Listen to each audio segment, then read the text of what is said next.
my Good goodness. evening, everyone. Welcome to Metaverse News Network. I am so Metaverse News Network Night. night. I'm so honored to introduce my co-host Richard Morant, who is a phenomenal international photographer and has a life story that any of us would die to have. I Uh, am it, it, I it's am interesting Shauna for Lee. sure, but it's not exactly Let normal, me is it? introduce myself. I am Shauna Lee Lang, and I am the founder of Metaverse News Network. The first thing we want to do is thank you for being here, and we want to invite you to join our network because that's a place where you can share your projects, the things that you care about, the stuff that's important to you. And Richard, tell them where that is. It's on LinkedIn. It's Just on search LinkedIn, and it's called Metaverse. Metaverse and NFT News and Media Network. Join Mm. for free, post your projects for free. So, Richard, how are you tonight? Me, I'm actually a little bit battered and bruised. I just finished jiu-jitsu and I got beaten up quite badly tonight, but I'm You excited deserve it. to be here.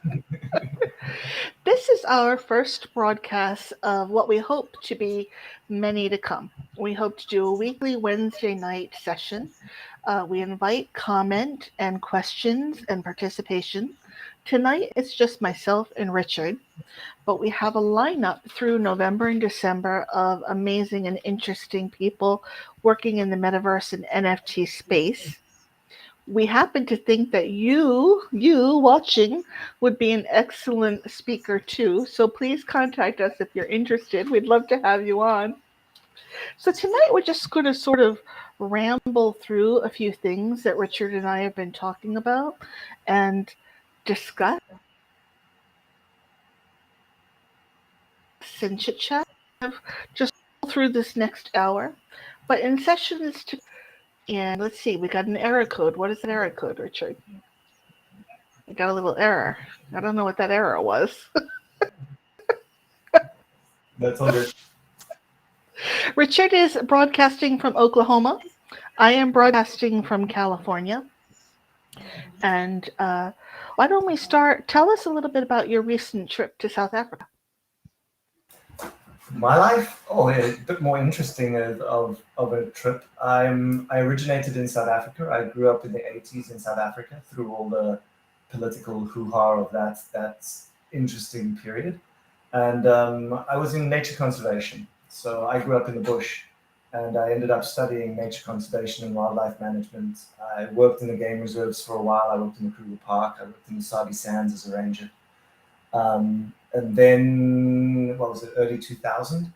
The situation in South Africa just got to a place that it wasn't fun anymore. So I ran away, and I ran to cruise ships, and I ended up spending 16 years traveling the world on cruise ships and working as a photographer and a photo manager. So that was what I think I went to about 130 countries by the end of that. I remember one year going completely around the world, one direction, then getting back onto the next trip and going exactly around the world again in the other direction in one year. So that was a fun bit. Then I met my wife on cruise ships and ended up immigrating to the US. Hi, Kelsey. She's around here somewhere. And from there, we ended up in New York. And in New York, I started taking my photography. Rather than working for a company, I started working for myself and starting my own businesses. And being in New York, you kind of get sucked into the startup buzz. And I ended up working in actually a metaverse field, even though I didn't know it was going to be a metaverse field. That was with 3D capture and doing there was a big challenge to the Matterport dominance of 3D capture by a company called GeoCV. And I worked really closely with GeoCV as the company that I started was going to take over all of their service parts, so running all the photographers that ran with that 3D technology. But that time in New York and running the startup end in New York was very educational, very educational. And it got me really hooked on the startup buzz of being in it and running through it, which is just a strange, crazy experience, and then to have success from it. I got myself onto the Douglas Elliman preferred vendor list for Long Island, which was basically allowed by a company that I was starting to 28,000 shoots a year. Which, at the average of the kind of shoot cost we were looking at about a $5 million turnover a year in a business. And then unfortunately with COVID and having to run away from COVID, that all kind of collapsed. So in the period after that, we then took that business knowledge that we had and decided to do something new and strange from it. So then we ended up creating a docu-series of hiking down the Continental Divide Trail.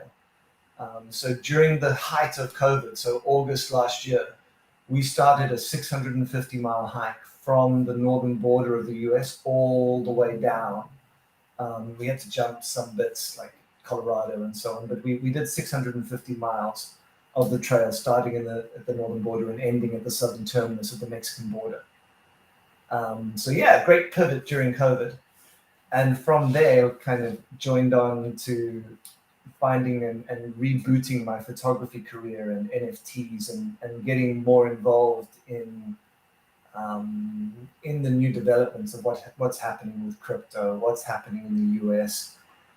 I found it very interesting, especially after coming from an African country where we had, I watched what happened in Zimbabwe with inflation. My family was from Zimbabwe and so on. So we watched the Zimbabwe issue with inflation happen really fast and then had to deal with all of that kind of side of it. So now coming here and watching what's happening with this economy and how they're pumping so much money into it and the inflation that's happening from that and going, wait a minute, what's really going on here? If we start pulling back the curtains a little bit and not being deep into the political realms of it, it's been interesting to kind of not be attached to a political party, but therefore kind of look at what's really going on and listen to some of the business people that are not just from the US, because I have a very broad network. From working on cruise ships for so long, I have a lot of friends in different countries. I have a lot of people who are in political places and so on in different countries. And hearing not just what's happening in the US, but happening around the world, and looking at where things are going, it started pushing me more and more and more deeply into this metaverse. Yeah. And NFTs are what got me hooked in, and photography as an NFT really got me hooked in.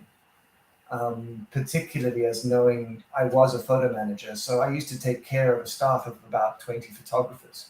Yeah. And that's train them, work with them, run them, and then videographers as well with documentaries. So I had this massive passion for taking care and working with photographers. And there's a very funny stat that as you leave ships, you watch the amount of photographers that are still photographers after they've left cruise ships. And it just goes. They've had it. They're done. Well, no, it's not that. It's that they can't earn money. It's they get off ships, and some of the most incredible photographers that I've ever seen, some of the most talented people that take photos that are beyond anything I could ever do, go back home and leave cruise ships and end up working in a retail store. Yeah. And the sadness of watching people lose their art like that. Yeah. Always used to kind of upset me. So my first company, Satombi, the one that I did with real estate, was also designed to kind of uplift and help other photographers and get them work and run into a system that would provide them education, mentorship, and a way to earn money at the same time. Yeah. That was working. But now seeing what NFTs can do, the idea of an NFT platform that truly is able to help photographers on a level that goes far beyond everything I've ever dreamed of, became dramatically interesting. And then, of course, I met this beautiful lady here, and she's led me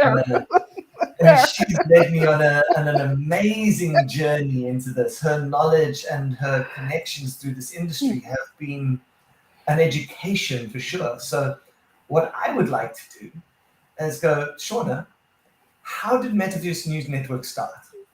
I would love to tell you that story, but before I do, Mhm. Richard just sort of glossed over his project on the Appalachian Trail.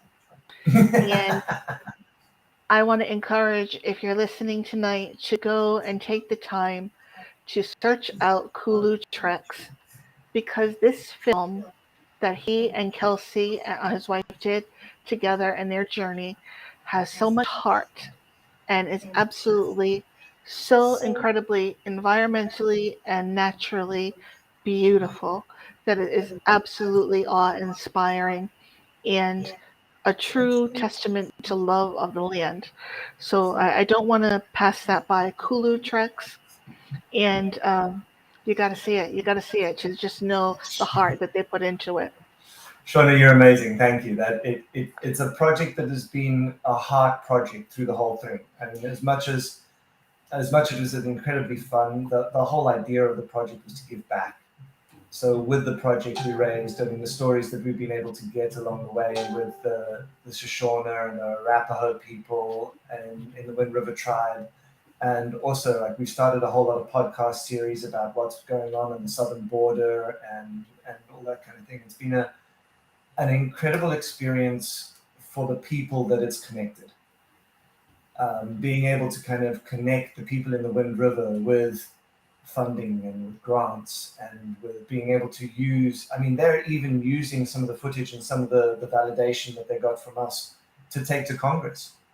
I mean, the Continental Divide Trail, who we partnered with, have, because of the eyeballs that we've been able to provide them, been able to get a bill introduced into Congress to help with the passage of money that we raise to help complete the CDT, the Continental Fantastic. Divide. So it's been an incredible experience. So thank you, Shauna, for making No, me highlight it again. no, I know that we're going to hear and see more about that shortly because it's just inspiring and awe breathtaking. And I know that when it gets to the right level and the right eyes get on it and the right production company is behind it and the right distribution company is behind Mhm. it, that everyone's going to just love it, Richard, because it's such a beautiful piece of work. It's a beautiful piece of work. Thank you. It's So, always lovely when someone as talented and as connected as you says nice things about our project. Thank you. so I thought tonight we could try something interesting. I thought I would sort of see how Richard does on the fly, sort of test him. He's very good on the ground, very stable, and very sure of his footing. But let's see how he does on the fly.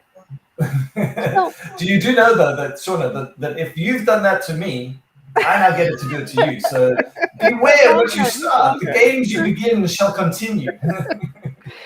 So, we have this idea in the metaverse that there are these fundamental rules. And to date, I think I've seen three sets of those rules coming from different authors and different schools of thought. As people are trying to get their arms around what is the metaverse, what does it mean, what does it do, how does it behave, they have this sort of structural framework, this sort of initial architecture about how that might look. And I thought I would maybe read the rules and let's see what Richard thinks. Let's play a little game. Let's play a little game. Are Let's you go ready? put Richard on the hot seat. Thank you. Rule number one. This comes from a condensed set of rules. There's a more expansive set by Matthew Ball, which is an excellent read, but this is a shorter version. And so we'll go with these. There's only seven of them. Rule number one. And you can say it's foolish, it's right on point, I hate it, I love it, whatever you want, Richard. There's no right answer. Rule number one. There is only one metaverse. Ooh. Ooh, you see, that's already interesting because everyone's own community can be a metaverse. So, are we talking of it as a global entity or an individualized entity? Because there are two different ways of thinking, right? Mm-hmm. If you look at there's only one metaverse, that means that I am able to connect with anyone on the planet. So, in that point, it's true. But if I want to start a local chat that's cut off from the rest of the world, and I only want my close people connected into that particular verse, are we adding to the metaverse, or is that still just one metaverse? So if I were to say to you that I think that we're currently in a state of multiverses, would that sound like it's on point to you? I like multiverse because of the scope of it. And also, look, I think that people want to be part of something bigger, but they don't have the capacity to understand anything at that scale. So, in order for people to interact with it, I think they need to think about it locally, but it is and always will be a global access. And how you use it will define your point of view to that answer. And I think everyone's will be slightly different. So if you think about your own vision of the metaverse and what you think that is, what it means to you personally, Mm-hmm. Richard, if I were to say that the metaverse is an omniverse as we grow through the technological developments and go to Web 3.0 and then 4.0 and 5.0 and all these iterations, if I say to you that metaverse is the equivalent of omniverse, one universe, one omni, great masterverse in the sky, what do you say to that? Interesting. Well, then I think we have to go back to what is the metaverse. You know what I mean? Before we start deciding that and talk through that kind of process, because I think what the metaverse is different things to different people. And it's very much a how you interact with it that will define your perception of it. But if you want my perception of what is the metaverse, it's a continuation in the development of more intimate forms of communication across distance. Hmm. Okay, so let me use the example and how I kind of see it having grown. So we start off with something very small and go the printing press. And are books a form of metaverse? They're a form of communication that meets across a wide range of people and it's a communication of ideas. But it doesn't work on a very intimate basis. Someone can write something, someone then prints it. It's very distracted. And from there, you can go to letters and you can go to, then the next development was the telegram.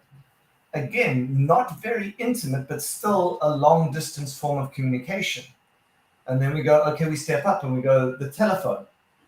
Again, we've increased the intimacy of the conversation because now I'm talking to you, you can hear my tone of voice. So that's more intimate. Then we carry on and we go, okay, let's add in TV and call TV a communication platform.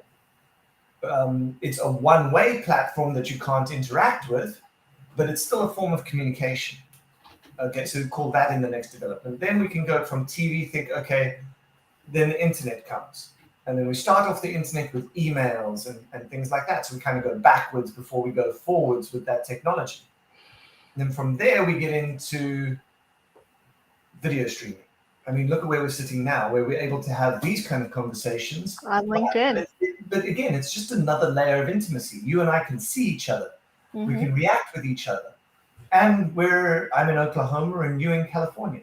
Mm-hmm. So we've increased the intimacy of our communications at distance. So for me, the metaverse is just the next continuation of progress in communication. How we then utilize it is a personal choice and a personal development of how people get into it. But we've also seen the network effect of how fast these technologies get adopted. I mean, each one of those more intimate technologies gets adopted at a faster rate because people enjoy it more. If you enjoy it more, why wouldn't you do it more? And the reason that you enjoy it is because of that connection. Yeah. And it's all about connecting. It's all about connecting with people. It's all about understanding people. It's all about interacting with people. And the greater you make that intimacy, the more people are going to want to do it because they get the dopamine buzzes and those hits that we're supposed to get out of being societal creatures, which we are. So those systems inside our nature are already in place. All we're figuring out is what is the best way that we want to interact with other people. Okay, let's move on to rule number 2, or we'll never get through all 7 of them. Rule number 2 Mhm. is the premise that the metaverse is for everyone. I agree 100,000 million % with a caveat.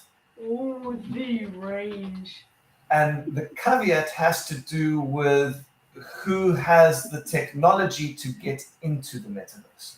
And this is why I recently said that that is not a true statement. Mhm. That it absolutely, positively is not true that the Mhm. metaverse is for everyone. This is that very fun point of being ahead of technology. Where we know that the science fiction. I mean, science fiction is just early science. That's as far as I'm concerned. But the science fiction of people wanting to play in this world is developing hardware and software. The software is easier to do at scale than the hardware. And VR hardware is still away from mass adoption. It's still a long way. Yes, the digital divide is still a real thing. And the problem with the digital divide is it goes back to a more important question on a global scale: energy.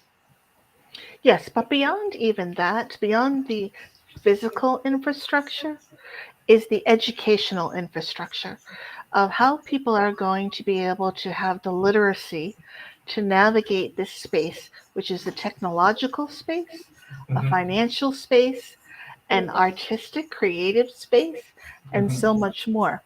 That requires a level of level of savvy, a level of education, a level of exposure, and a wherewithal. So to say that the metaverse is for everyone, I mean, I think that that is utopian, pie in the sky, and a beautiful, beautiful thought for the future. But to say that that is true now is absolutely false in my view. Mhm. I mean, take it or leave it. That's my view. Number 3. That's my view. Take it or leave it. Number 3. Nobody controls the metaverse.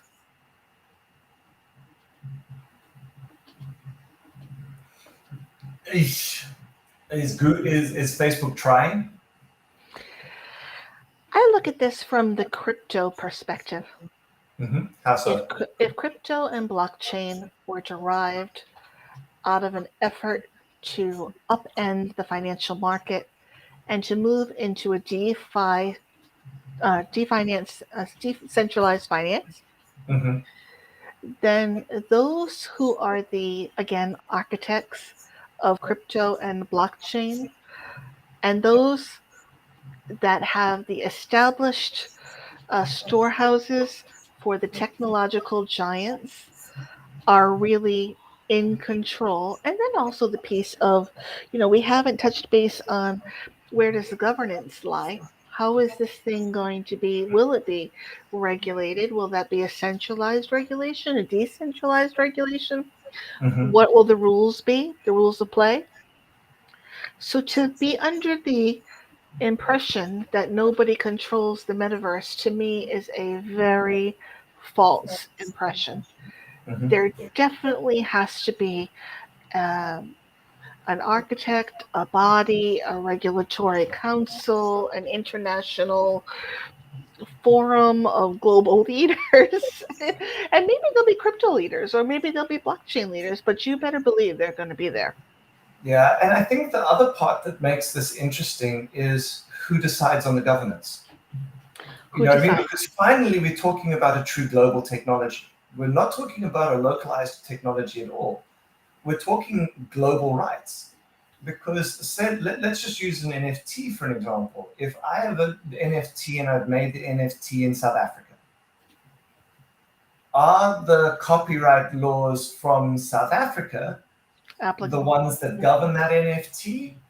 And then how is it used in Timbuktu? How is it used in Germany?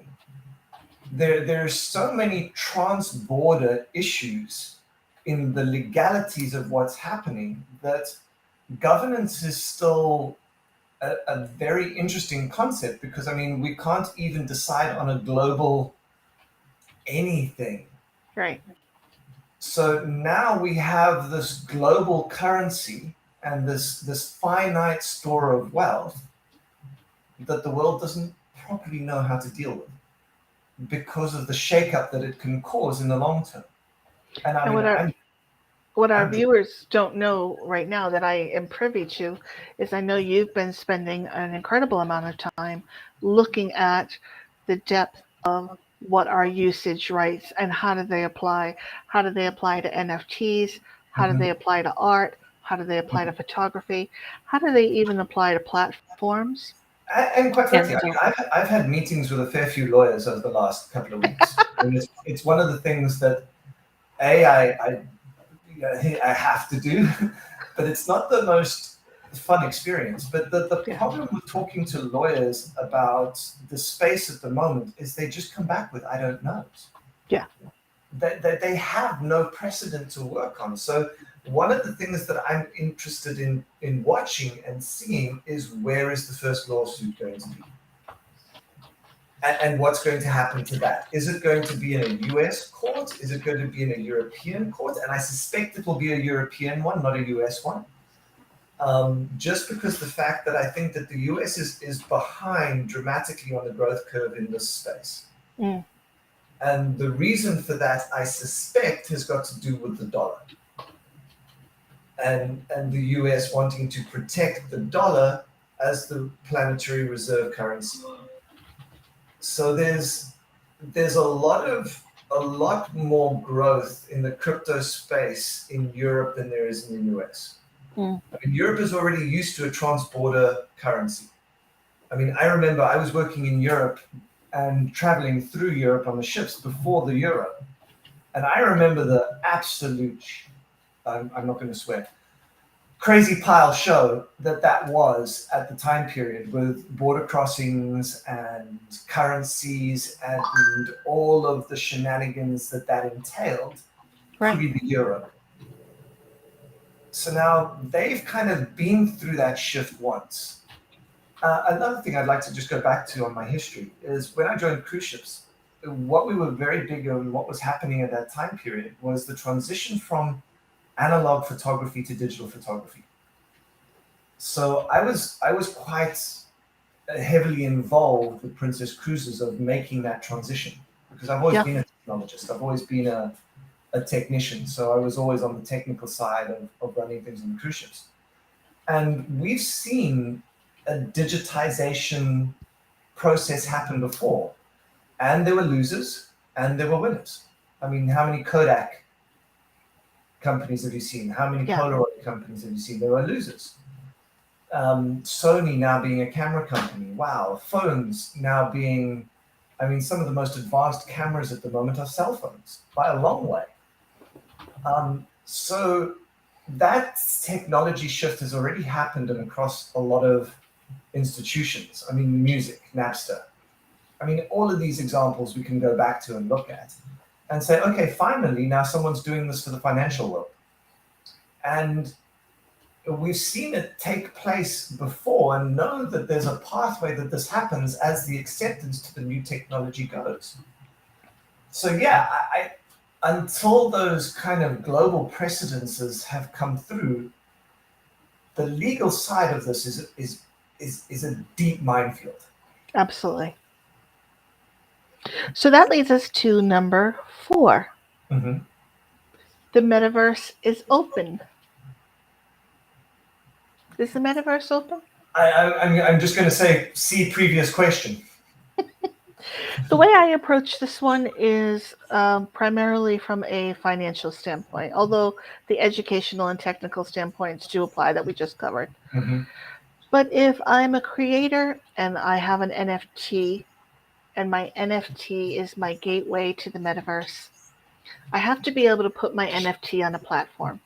Mm-hmm. And that platform is going to cost me some gas. Mm-hmm. So if I don't have the financial wherewithal or the financial backing, then I may not be able to put my creative project on a platform. Yeah, we end up with the eternal question of it takes money to make money. And so if that's what it requires, if that's the bottom line at the end of the day, then absolutely not. The metaverse is not open because it's only open, there's only access through, in some cases, not all, but in some cases, there's only access through financial ability to purchase access. Mm-hmm. So let's go now to number 5. The metaverse is hardware independent. Independent. No, No, not no, true. it can't be. It can't be. It is a technology. It is derived from the growth of tech, and without higher speed computing and so on, you can't enter it. So it has. Until, I mean, that also goes to what do you call hardware? I mean, if we look at Elon Musk's Neuralink and the day that we are all embedded with chips, I mean, Has maybe everyone read? Has everyone read Ready Player Two? maybe then possibly we might be hardware. When I'm thinking of talking about hardware there, I'm talking about all the peripherals, the devices, the goggles, the Mm-hmm. haptic suits, the chairs. Uh, maybe then, if we have some sort of Neuralink. But I don't think that the metaverse is hardware independent. In No, fact, it I can't be. know that the metaverse is heavily hardware reliant. Mm-hmm. Okay, Yeah, I mean, so we agree. even We if we agree on just that one. talk mining, even if we just talk mining for the currency, it's dependent, not just the visuals Yeah, I of the wasn't even. Yeah, suits a of. perfect example. I wasn't even going to go there. Okay, the last two are a little bit touchy, so I'll Ooh, give you a few minutes to think about it. Number 6, the metaverse is a network. yes, I'm gonna go with true. I'm going to go with not true. Okay, so I'm gonna say the reason for it being true is the fact of how it's growing. I get that. So because it's grown not just by hardware or someone, it's grown through knowledge at the moment. I mean, without the knowledge you don't get to know what's happening and how it's growing, and knowledge at the moment, particularly in this one, seems to be a word of mouth thing. So as people are talking about it, it is seeing the growth as more people talk about it. So therefore it has all the categories that is necessary to call it a network. Have you ever been in a situation where you go to the DMV to get your license Mm. and the clerk behind the counter has to type up to first of all see if you have any criminal records, if you're a wanted felon, and then she Mhm. has to go into a different system that maybe doesn't talk to the DMV system because it's on its own silo, and that system might be the system that ties into the insurance companies, and whether or not you've had an extraneous amount of insurance claims and Mhm. insurance fraud and car accidents. And then they might go into a different system which doesn't really talk to the previous two systems about whether or not you can actually see and whether or not Richard should be driving at night in Oklahoma. When I look at the statement that the metaverse is a network, if by network we mean interconnectivity and interoperability, Mhm. yes, I agree. Mhm. But if we're looking at network meaning one functioning system without silos, without walled gardens, without segments that are closed gates. For example, if we look at Roblox, which is Mhm. considered a walled garden, does Roblox really intend to communicate and share with Meta or with Microsoft Yeah. or with Nvidia or with anybody else? Nothing against Roblox. I love it. My son is playing it right next to me right now. So, but if we look at that, then the metaverse is not a true network in terms of, in my mind, that interoperability, that ability to cross chain from a networked blockchain to a networked crypto coin to a networked NFT platform to to a networked metaverse platform. Does that make any sense to you? Hmm. I think what you're saying, though, let me just rephrase to make sure that I've Okay. got you. So, what I think you said is that because large companies are going to end up siloing the system, Yes. that it will never be a completely true and open Yes. network. Yes. Does that summarize? Does that Yes, and summarize that that? I actually think my thinking is sort of grown on this point. Mm-hmm. When I began my outright obsession with the metaverse, I did believe that there was one end all be all. I did believe that, and I think to a large degree, our cultural media played into that perception. Look, I think there's also a case of humans are primates. Let's go that way. And primates have always been a tribal entity. So what I think we're doing is just creating new tribes and new ways of people to recognize, to stick together, that are no longer dependent on country of origin, color of skin, any of the dynamics that we currently put on people, religion, all of those things that are currently already silos in our system. I mean, crumbs, you can go into this country and go, are you Democrat or Republican? I mean, there's two tribes. And how people interact is always going to form those kind of groupings. It's nature. It's how we are designed to live. I think the metaverse is going to just create a new set of tribes. We don't know what they're going to be. I mean, If Facebook is going to end up a tribe, if you if want to on call the if on the other hand we had operators, it. kind of like the CIA, who could just sort of like appear in one platform and sort of, mind meld over to another platform. Be these operators, and go undetected. The metaverse be a network, a group of people, a body of knowledge that had a comprehensive understanding of the entirety of the encompassed space. But until that time, Mhm. then at any point that you entered the metaverse or that I entered the metaverse could be very different experiences, very different experiences. Mhm. So I don't know that the metaverse is a true network in the terms that I think of a network. I think the other part of this is some of the joy of what we're playing with at the moment is the fact that there is no answer. Right? I What are you mean, trying I to find it say? fascinating. I mean, that's half the fun for me is because I mean, all the different conversations I have with people bring me in different directions on that because so many people have different thoughts on them that it's fun to question people's ideas and to make them think about why they've answered that way. All right, number 7, last one. You're doing excellent. You're doing a And you great know there's a job. question coming back on your side. You know it's happening, right? Well, I'm I'm not going to try letting to you get away stall. scot free. That's for I'm going to sure. try to stall as long as I can. Okay, number 7. The metaverse is the internet. No, No. no. Because the internet will always be more easily accessible than the metaverse. I can enter the internet on a tiny cell phone and I can give it to someone in Africa to get on. I don't see anyone giving away hepatic suits.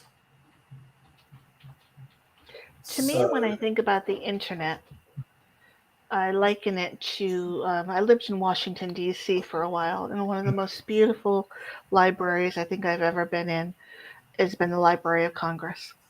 Mhm. And when I think about the internet, that's the image that comes up to me, that the internet is a collection of URLs that Mhm. provide information. That's the Mhm. internet. Yes, we have apps, but I don't think of apps that allow us to, turn on our lights in our house, or apps that allow us to do grocery shopping at the local grocery store. I don't think about those in the same context or framework that I think about the internet. I think Mhm. about that almost as sort of like I don't know, a sideline, a bonus. I don't know, which is a terrible way to contextualize that, but I think you get what I'm trying to say. Mhm. To me, the metaverse is about so much more than the because the metaverse represents our societal move forward. The move forward towards what's often termed a technological singularity. That this technology will come together and will merge and will afford us the ability for sensory experiences, emotional experiences, physical experiences, spiritual experiences, financial experiences. That experiential piece, that piece about play and education and science and spirit, to me, that's the metaverse. I don't think of the two the same. Do Mhm. you? No, I don't. I kept them completely separate. I don't even think of them in the same thing. The whole idea of Internet 3.0 or whatever they want to call it and so on, I think it's almost a misnomer because the internet will still be there when the metaverse is there.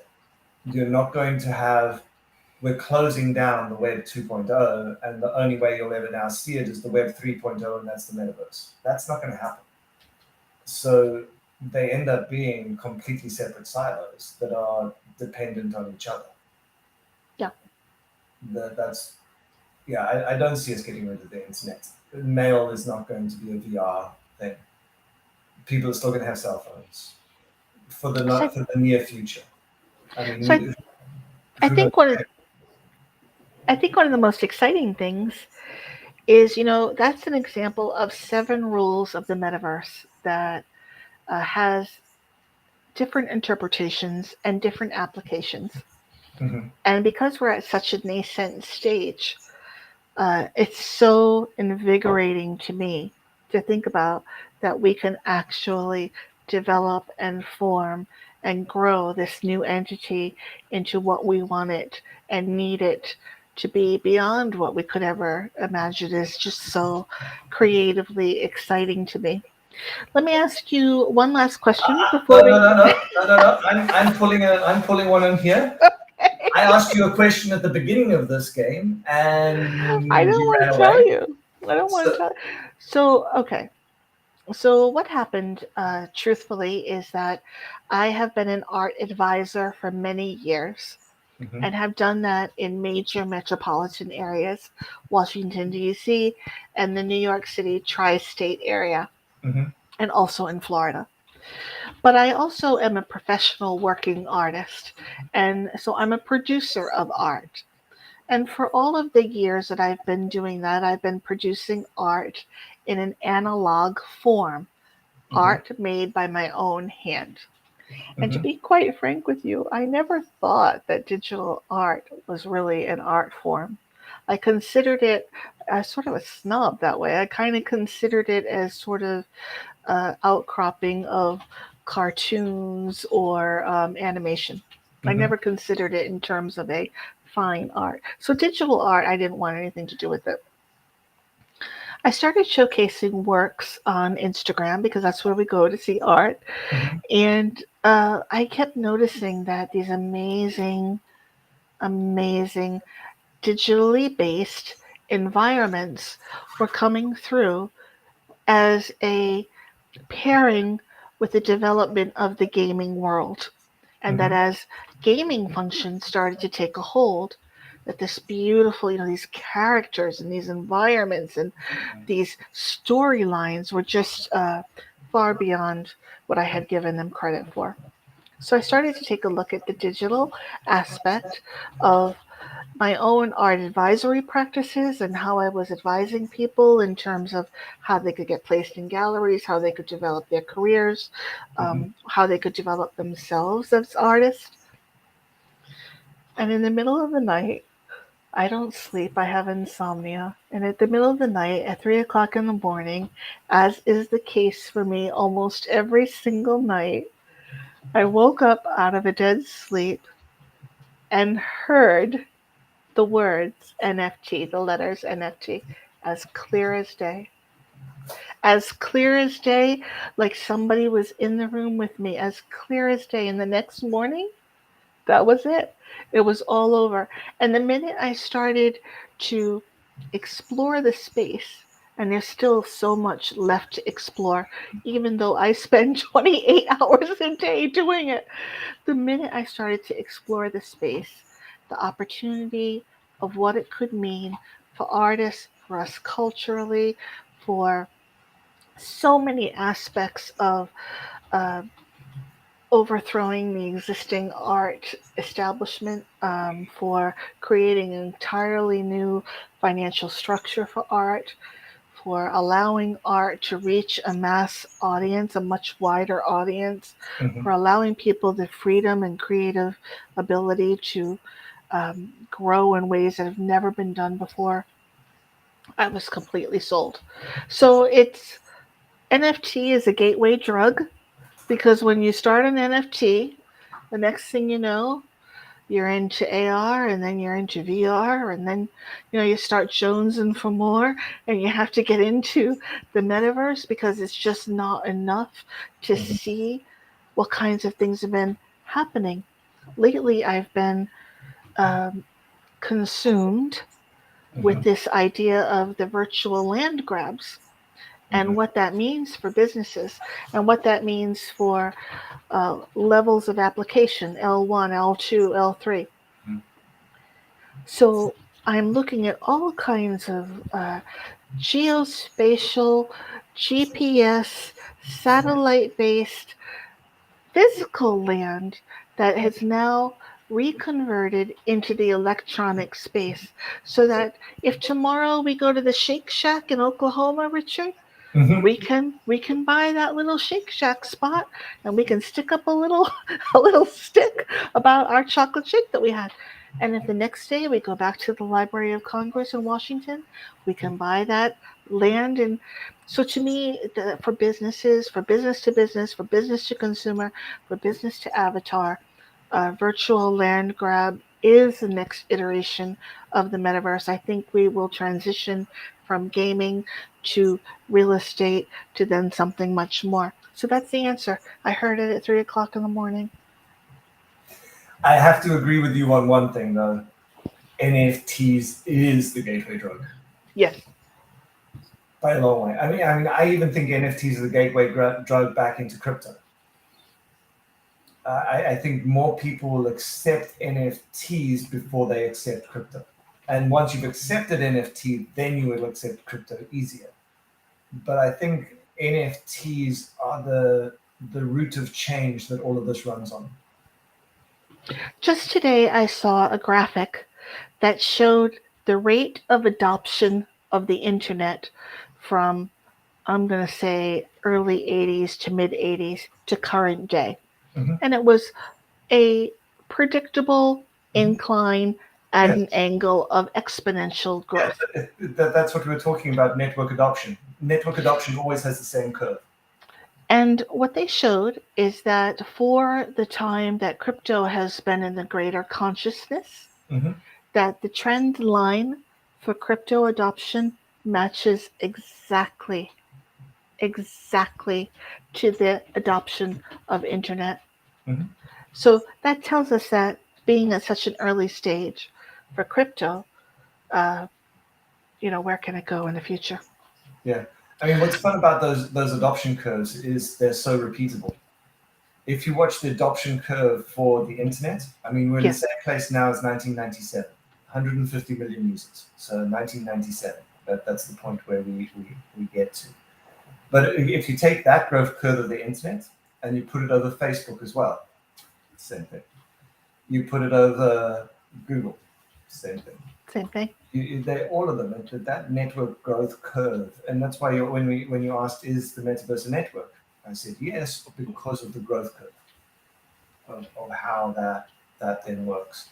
And at the moment, what makes it even more interesting is if you start looking at the cryptocurrencies now, and you watch the growth curve. I mean, we put Bitcoin out as the leader, and you watch that now Ethereum is in the exact same place as Bitcoin in 2017.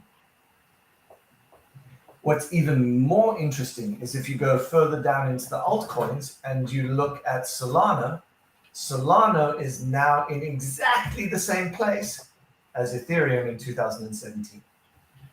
Yes, but I worry about something relative to that, and that is uh, the same type of thing that we saw in the NFT platform, which is now what I would term an oversaturation of platforms and an oversaturation of the amount of art on any one platform.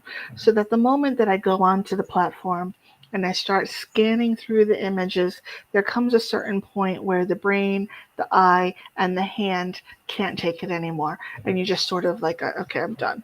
Yeah. I worry that the same thing is because we've seen that happen in NFT and the number of platforms that continue to crop up on a day-to-day basis. The Mhm. same thing is happening on the crypto side. If everyone and their brother creates their own crypto coin, we've gone from a set of maybe 20 reliable coins that had uh, some base history or trackable uh, provenance, if you will, Mhm. for lack of a better word, to now, I mean, do you even know how many That's coins? So, it's so funny now. What most of the projects that I end up now speaking to with what we're doing, some of them are trying to start their own coin and their yes, own NFT at the at the same same time. time, very I'm common. like, guys, you're going to shoot yourself in the foot. You're not going to get the Yes. adoption. So it's interesting to watch people play with that badly. Because the other thing that scares me about that is that how many of them are going to crash? And that's the bit because now you start going, okay, so how do we choose between the ones that aren't going to crash and the ones that are? Because we have to acknowledge that there is going to be a fallout. Hmm. There is. I couldn't agree more, and I think also that what we're seeing, in addition to try to grow the coin, try to grow the platform, is Mhm. this idea of I can just come out with it and people will buy into it, and there's no pre-production. Mhm. Companies aren't thinking through the life cycle of how you have to educate, uh, gain gain investment, that whole sales Mhm. funnel thinking of how you bring people along with your production and help them to grow to the next level. So I worry about that as well. So listen, it's just 7:53. We're a little short on time, and I do want to close by not only thanking you, Richard, because you've been so instrumental in so many ways for how Metaverse Network News is grown, but also in hosting and launching this weekly Wednesday networking event. And I wanted to share a little bit about what people have to look forward to. I would love So, that. That's amazing. so we have both Richard and I have been spending all of our time on the phone and on emails and on chats and entertaining a whole host of possibilities. And we're still sort of walking our way through that as we continue to grow. But we have made connection with some really notable people that we think you're going to enjoy in the space. And I wanted to share a little bit about that. Next week, we will have a Pakistani artist, and his name is On Rizvi. He's also the founder of a company by the name of Nuisance. And Mhm. On will be able to share with us a little bit about his experience in launching an NFT that he went forward with, and then at the last hour learned that that particular image had a symbolic meaning in the United States that he was completely unaware of, and all that work. So we'll find out what happened to that.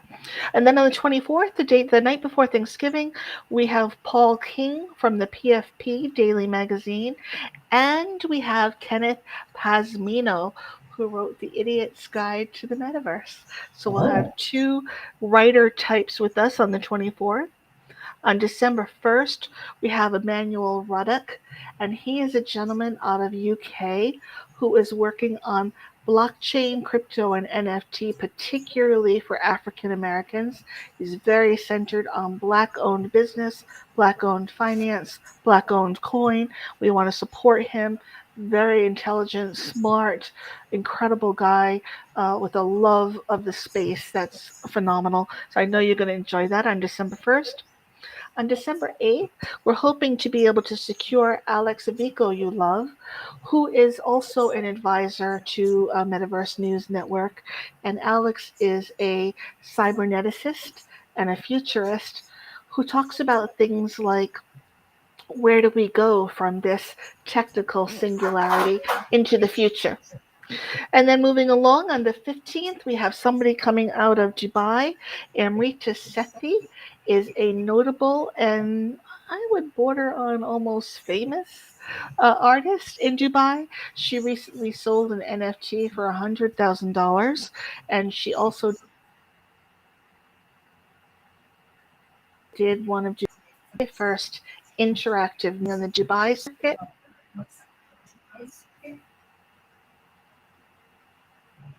in terms of summits and conferences. We have Richard Reek, and Richard is the founder of an educational platform that's working with girls between the ages of 10 and 18 to transition them from the established state school educational system to a much more technological based educational system to help offset the disparity that exists in women in tech versus men in tech. And then finally, to close out, on December 29th, we have one of my very favorite NFT artists. His name is Goldie. He is a gentleman from the United States. He is just has a spirit about him and some recent very interesting experiences that will help us to see that NFT work, metaverse work, does not have to happen immediately today, that we can take our time to approach it on a slow art scale. And so, Richard, that's what we've got until the end of the year. I'm very excited about that lineup. I am looking forward to speaking to every single one of those people. And I just hope everyone will join us. I hope that you've enjoyed this hour together. I hope you enjoyed learning more about Richard. Hopefully, he will join me as we move through these weeks coming ahead. And yeah, is there anything else you wanted to add?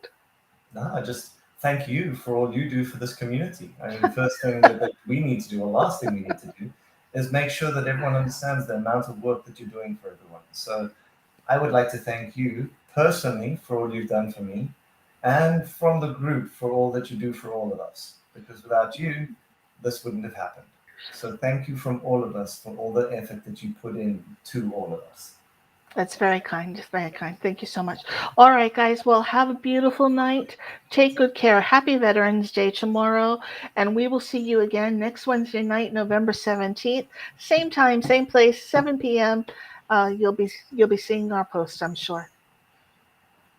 Cheers, everyone. Cheers. Bye.